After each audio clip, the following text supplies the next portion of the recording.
But I want to talk a little bit about the book. You have this new book coming out now, and it deals with a fascinating topic, right? The war in Ukraine and how an armed populace is playing a role there, and so, some of the mistakes that Ukraine made up in the lead up to this war, and also how they changed their minds almost at the very last moment, right? And how that's played a role as they've tried to fight off a much larger invading army. So can you just give us just the base thesis of this book? Like, why did you write this book? What is the idea here? Well, I think there's several concepts behind Disarmed, what the Ukraine war can teach Americans about the right to bear arms. The most important one is it's a real world, real-time example of the usefulness of armed civilians, armed citizens in fending off forms of tyranny. Now, in many things that I talk about on the Four Boxes Diner Second Amendment channel, there's many great writings out there about, Mark and Stephen being able to use firearms to protect ourselves and our family against the common criminal. 100% true. It's absolutely true. But one thing that has not been written about in the sort of contemporary popular literature is the use of is the effectiveness and use of armed citizens in groups to some degree. And, you get these comments by Joe Biden that says things like, well, ordinary people with guns could never fend off any kind of a nuclear power if they grew tyrannical because you need nuclear weapons, you need this. And of course, Ukraine is put in a lie to that because one of the most important things that we're supplying as the American government is supplying, the anti-gun Joe Biden administration is supplying to Ukrainian citizens are these exactly same small arms and ammunition that they're trying to deny Americans. So here in America, they're saying that these guns, this small arms, are useless. There's no reason for American citizens to have these firearms to defend themselves in the country against various forms of tyranny. But these are the exact same sorts of things that we're going to ship to Ukraine and give to Ukrainian citizens to fight the invasion of the Russians. And I think that to some degree, Stephen, is really checkmate on the left because a lot of the people that want to disarm Americans want to arm the Ukrainian citizens.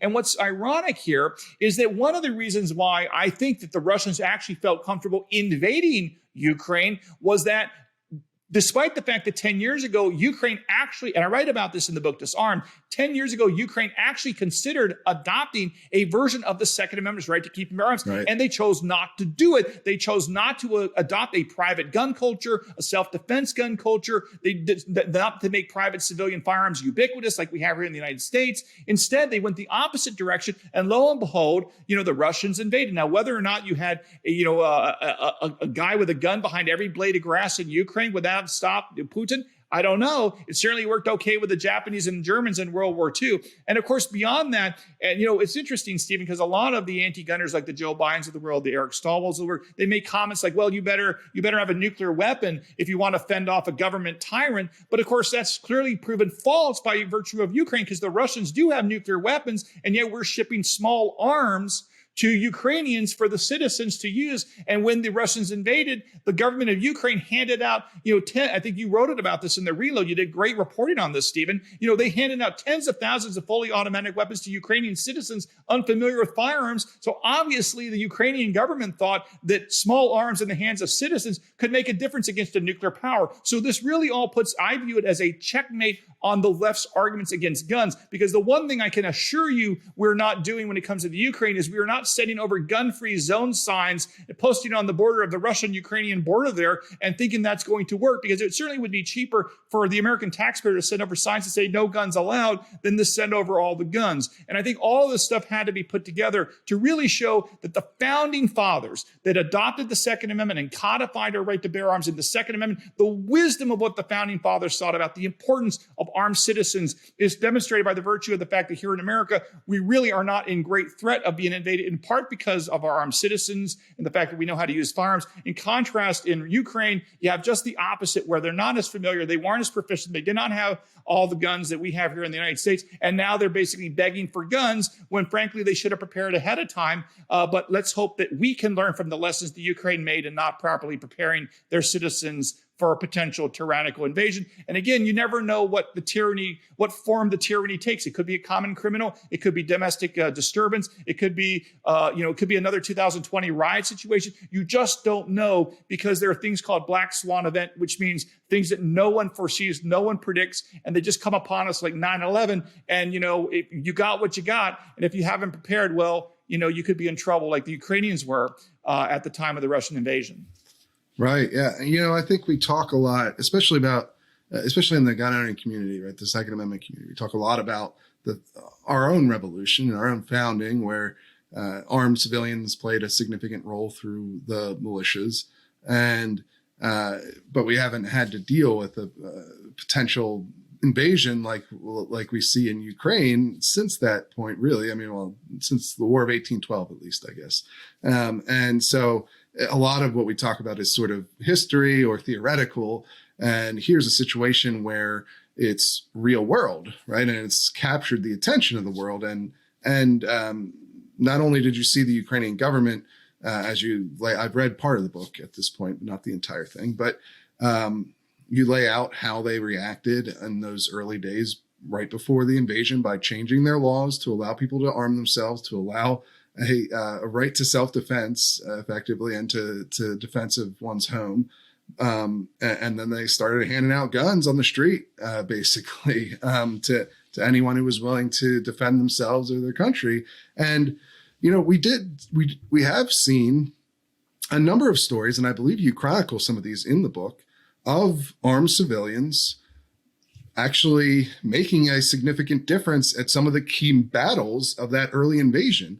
And obviously, Ukraine also incorporated some of these, armed civilian groups into their military plans and leadership as well. So, this isn't just theory or history; it's going on right now, and that seems to be what you're trying to capture in this book. Am I right? Yeah, it really does put the lie to the notion that no one needs an AR-15, right? No one needs an AR-15 until, of course, a problem arises. But somehow we don't need AR-15s, but somehow now the Ukrainians need AR-15 style firearms and then some. But yeah, keep in mind that one of the most important founding fathers, although technically speaking, he wasn't officially a founding father, that was an early Supreme Court justice by the name of Joseph Story, who was appointed to the Supreme Court by none other than President James Madison, who was actually the author of the Constitution. Now, the reason why Joseph Story is so important is he is considered by the United States Supreme Court as one of the most important chroniclers